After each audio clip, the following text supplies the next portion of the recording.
Hi friends, welcome to CredRate. We are back with the current affairs series that we are running in our YouTube channel and also for the paid courses. In this lecture, we bring out to the most important current affairs for your phase 2 from 8th and 9th November 2021. Right?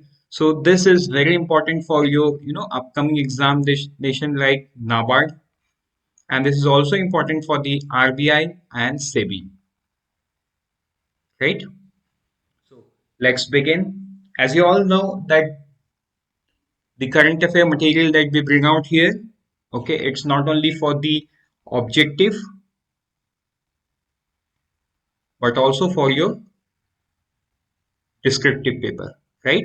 So let's begin with the first news article. Indian economy likely to remain cash dependent. Now look, so maybe this type of news, you may not get it in the objective, right? So objective you may not get,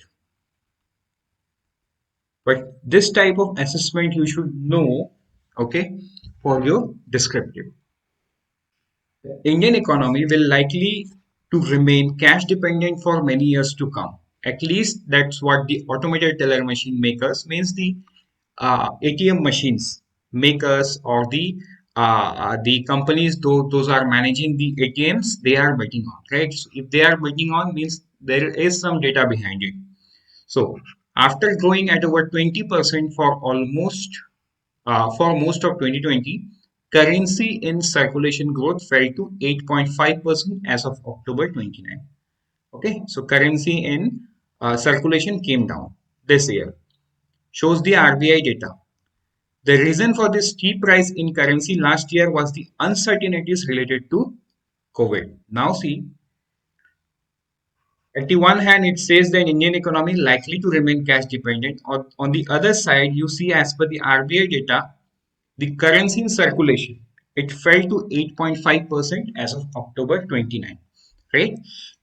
Now, let us compare few things. Why do you want to keep cash? Right? So most of us, in this generation, we like to use this scanner, the QR code, the UPI, the Paytm wallets, or any other wallets offered by the different companies, right? Because it increases the fungibility. It also easy because in India now most of the people accept, right? So I belong to a tier 2 city. So yes, if you say about tier 1, it's almost everywhere. In tier 2 and even in tier 3 cities, it is almost everywhere, right? And it is still penetrating in the rural India as well. So people are using it.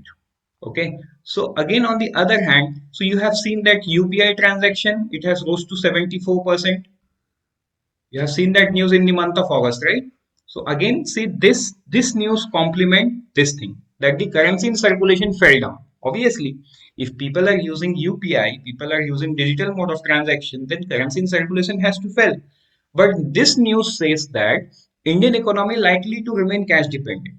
Right? So this does mean in the time of uncertainties like COVID-19 pandemic in the last year when there were lockdowns, okay, when there were several restrictions, people were using cash at that time, right, with in their hand, because see, no one wants to come to a situation where the next person is not taking the digital currency, right? Then the person has to give it in cash to avail the service or the product. Okay, and this kind of uncertainty is there when there were so much of different restriction in different parts of the country. People were keeping cash with themselves, right? So now the outstanding stock of currency now stands at 28.5 trillion, but the pace of increase has slowed down as the need for additional cash is less. Understood? So this does mean that whenever there would be uncertainties in future, so COVID-19 was a health emergency or health uncertainty, you can say, any kind of emergency or any kind of uncertainty in the country or in a small level, this data says that the people in India would more be inclined towards cash rather than being on the digital side of the currency. Got it? So that's the difference here. Now, I think you have a good amount of data. Look, 8.5%, October 29, it fell, right? People in the last year were holding the currency, right? Then stock of currency now stands as 28.5 billion. This is the data. But you now know the entire story. Even if you don't remember the data on the examination hall, this story is going to make your answer look stand out. Like with this, let's move to the uh, other details. During demonetization 5 years ago, the currency in circulation was just above 18 trillion. And in this 5 years, what has happened? Digital payment transformed themselves to become mainstream, leaving the need for cash way behind, at least in metro and urban areas. So see, this is as per the data. But if you go by my personal experience, I belong to a tier 2 city and I never use cash. Okay, most of the times I just have 50 or 100 rupees in my pocket and that's fine. I never felt the need in the last maybe 1 month or so for keeping cash. Even I don't remember where is my ATM card. So that is how. So the data says about the country, but in tier two city as well, the penetration of UPI, the penetration of digital payment that has transformed. It's too much. And in October alone, the UPI recorded over 4 billion transaction, a new all-time high for the payment platform. Okay, so who is managing this UPI? NPCI, National Payment Corporation of India, right? In value terms, the payment platform saw over 100 billion or 7.71 trillion in October, a record high. UPI transaction for this year may touch 42 billion compared to 22 billion last year, right? So India has third largest number of ATM deployed in the world, but also one of the most under-penetrated population density wise. See the cash velocity, which is the ATM withdrawal as a percentage of cash in hand, right, is one of the lowest in the world at 1.5 times compared to 8 in Canada and China, right? So this data shows that Indian economy is cash dependent. So let's move forward with the next news article, that is census of India and sorry Indus River dolphin, right? So this is news from the state of Punjab and this is important in terms of environment. So, is set to start the census one of the world's most threatened cetaceous Indus River dolphin. It is a freshwater dolphin found in river bays, right? In 2019, Indus River dolphin was declared as the state aquatic animal of Punjab. So this news is not, not very important, but yes, you should know it.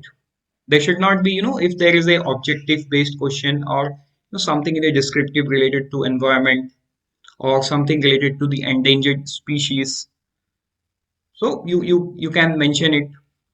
In the IUCN Red List, Indus River dolphin is classified as the endangered by the International Union for Conservation Nature. This is IUCN, right? Let's move forward with the next news article, that is International Methane Emission Observatory. Now you see during these days, the uh, discussion is around the environment. So launched at G20 summit, it was launched with the support of European Union. Methane Observatory was launched. Okay, so launched in G20 summit with the help of European Union. This is the objective, to drive action on reducing greenhouse gas emission. It was launched because methane is one of the most dangerous gas for the climate. Observatory will produce a global public dataset for empirically verified methane emissions. Right? So from where does the methane emissions? It's from the industry. Okay. Then it will monitor the commitments of around 30 countries. And this initiative was launched with an aim of cutting methane emission by 30% by 2030. Right? So international methane emission for 30% by 2030. Very important point. Methane Partnership 2.0 is a United Nations UNEP led climate initiative. right? So this you can get in objective. Please do not, uh, please read this, okay, and try to by heart it because you may get it uh, in the objective. It involves 62 companies which represent 30% of world's oil and gas production. Right? Let's move to the next news article, that is Jai Bhim Mukhyamantri Pratibha Vikas Yojana. So see, this scheme was launched by the Delhi government. Okay, so this is an scheme for capacity building for the people of caste belonging to SC, ST, OBC, and EWS for providing them free coachings for competitive examination. Right. So there are many states that runs this kind of program. Like in the state of Chhattisgarh, there is a Yojana called Prayas, and in line, so they provide student with with the coaching facility for the competitive exam that they are preparing free of cost. So let's move to the next news article, that is industrial relation rules.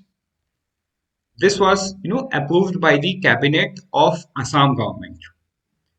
So Assam cabinet approved what industrial relation rules 2021 with an aim of safeguarding the rights of employees and employees. Industrial relation rules have been framed to amalgamate, simplify, and rationalize provision of three central labor code relation to industrial relation. Now, what are the three central relation code? You should know. If you do not know, let us know in the comment section. Right? If you know, do mention it in the comment section. Cabinet also approved. What cabinet has approved? Assam Migrant Worker Food Security Scheme. So this is the food security scheme for the Assam government, right? This is not very important for the national examination, but yes, you should know that there can be a question in the objective, like which state government has recently launched the food security scheme for the migrant workers, right? So the answer would be very simple, Assam. But if you do not know, you do not know, right? So there is no option of guessing this kind of question. So under this scheme, data of migrant workers available on eShram portal. So look like this eShram has launched recently by the Union government. In every month, you see that eShram has been breaking new records. So Odisha is the state who has topped the list of registering the informal workers. Okay, and through eShram portal, some or the other hand, it is being tried that their work is being formalized, right? So maybe in one day their work cannot be brought into the formal economy, but yes, if the data is available, then this kind of activity can be done with a greater penetration. So the right benefit will reach to the right people. When someone is registered on the eSharam portal, when someone has the eSharam card, it's very easy for the state government to come out with this kind of scheme where there is no additional, workforce required for uh, data verification, because that is where the scams are happening, right? So unknowingly, maybe the government is not involved, but the third party who are being given the task, or maybe the NGO who has been given the task could not execute it, right? So using this technology, using this kind of portals, the state government is getting empowered, okay, so that the money that they invest on the people reach to right people, right? So again, see, there is a small piece of news, but there is a story behind it. We can connect to something else, and this is what it is required for a descriptive examination, right? So your knowledge is not being tested, how you present on that particular situation. So question is like a situation. They're asking you define maybe which state or something like that. So yes, knowledge is obviously involved, but on the other hand, your analogy behind that knowledge. Then state cabinet decided that reserve seats for students. So these are state kind of news. These are not important for the examination, but yes, this is very important, right? Right. Then state government also launched a portal called Mission Vasundhara. On this portal, conversion of allotment certificate to periodic patta was included as a service. So this is about the land reforms, right? Mission Vasundhara by the Assam government. Let's move to the next news article, that is UNESCO Creative City Network UCCN. Right. So recently Srinagar has been included as a special mention for its craft and folk art. So very important development from the valley. And this is in news. So in 2021, Srinagar included in for Mumbai. In 2019, for films, it has been included. Hyderabad for gastronomy in 2019. Chennai for creativity, city of music in 2017. Jaipur for craft and folk arts in 2015. So there is a similarity between Srinagar and Jaipur. Varanasi for creativity, city of music in 2015. So Varanasi and Chennai shares the list, but in a different year. Let's move to the next news article. It is Leeds 2021. This is very important news, right? So Leeds ranking launched by the Ministry of Commerce and Industry in 2018. Okay, this is about logistics to assess the performance of ease of logistic in the state across the country. In 2020, no survey conducted due to COVID-19. Right, launched in 2018 means 2018, 19, 20 there were no survey, and in 21 this is the survey. States are ranked based on quality and capacity of key infrastructure such as rail, road, warehousing, as well as operational ease of logistic, including cargo, speed of terminal service, and regulatory approvals. Right. The report is structured along the three dimensions which collectively influence logistic ease. What are the three dimensions? Very important things. You should remember this three dimension. Number one, infrastructure. Number two, service. Number three, operating and regulatory environment. So these three dimensions are again divided into 17 parameters, right? And let's not get into the seven. What are those 17 parameters? So all these states are, ranked in the 17 parameters, and then an overall score is achieved, and based on that score every state is being given rank 1, 2, 3, 4, and so on, right? So this is a data regarding the logistic. The speed of highway construction has increased threefold from 12 kilometer per day in 2013-14 to 37 kilometer per day in 2020-21, right? So it's more than double. That there was a fourfold increase in railway capex, means railway capital expenditure, from 54,000 crore in 13-14 to 2.15 lakh crore in 2021-22. So very important development. So let's see the ranking. So see, Gujarat has topped the list. Okay, in 2019 also it has topped. So this is the top 10 state: Haryana, Punjab, Tamil Nadu. In the northeastern state and Himalayan and Union territories. Okay, so Jammu Kashmir, Sikkim, Meghalaya, this is the top 8. And in Union Territories, Delhi ranked 1, Chandigarh ranked 2. Right, this is all about Leeds Index of Logistics, released by Commerce Ministry. Started from 2018. Right, how many dimensions? 3 dimensions. How many parameters? 17 parameters. Okay, so let's move forward. And let us see the next one, that is center amongst the legal metrology packaging community rules. Okay, look, this is very important news and very helpful for the citizens, because the rules has changed where there were no proper, let's say there is a piece of article, sorry, a packet of good that we want to purchase. Let's say dal. Okay, so when we purchase dal, the quantity will be in gram or kgs. It cannot be in units, right? Dal cannot be in units. But let's say we want to purchase dates. Okay, so it can be in grams, it can be in kg, it can be in units. Let's say 20 units of dates. Yes, it can be. So different companies were using, let's say there is one company using kg, the other company is using unit. Maybe both the company is providing almost similar, but Let's say there is a difference of 5 rupees in MRP, maximum retail price, which includes the tax as well. But we as a user, we are not able to compare, because in one packet it says 1 kg, the other packet says, let's say, 30 units. How are we going to compare? Right? We cannot compare. So a new provision has been introduced to indicate the unit sale price on pre-packed commodities, which will allow easier comparison of price of the commodity at the time of purchase. Understood? The confusion that is being created in this kind of situation will go away. Earlier, such denotation could lead to N or U, N for number, U for units. Now, the quantities can be expressed in terms of number of unit or pieces or pairs or set or such other words which represent the quantity in the package. This will remove the ambiguity of declaring the quantity sold by numbers in pre-packed commodities. Understood? So let's move forward.